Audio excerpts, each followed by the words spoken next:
ఎన్నికల ముందు సూపర్ సిక్స్లు, ఎన్నికల తర్వాత సూపర్ షాక్లు, ఎన్నికల ముందు చేతుల్లో గ్యారంటీ పత్రాలు, ఎన్నికల తర్వాత జనాల చెవుల్లో ఎల్లో పూలు.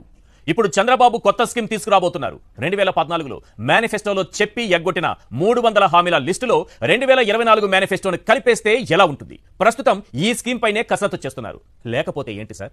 తల్లికి వందనమన్నారు, బడికి వెళ్లే ప్రతి పిల్లాడికి 15,000 అన్నారు, ఆఖరికి జీవో రిలీజ్ చేశారు. అందులో తల్లికి మాత్రమే 15,000 రాశారు. గట్టిగా నిలదీసేటప్పటికి పిల్లలందరికీ ఇస్తాం, కాకపోతే వచ్చే ఏడాది కమిటీ వేసి రోడ్ మ్యాప్ తయారు చేస్తాం అంటున్నారు. అంటే ఈ ఏడాది పిల్లల్ని స్కూలుకు పంపకుండా ఇంట్లోనే పెట్టుకోవాలా అని ప్రశ్నిస్తే, పంపితే పంపండి, పంపకపోతే ఇంట్లోనే ఉంచుకోండి. మళ్ళీ చెబుతున్నా, పంపితే పంపండి, పంపకపోతే ఇంట్లోనే ఉంచుకోండి అనే సమాధానం రాకపోయినా మీనింగ్ మాత్రం అదే వస్తోంది. ఇక 3 సిలిండర్లు వచ్చేది లేదు, వంటింట్లో గ్యాస్ పోయి వెలిగేది లేదు. అవన్నీ వట్టి గ్యాస్ మాటలేనట సార్.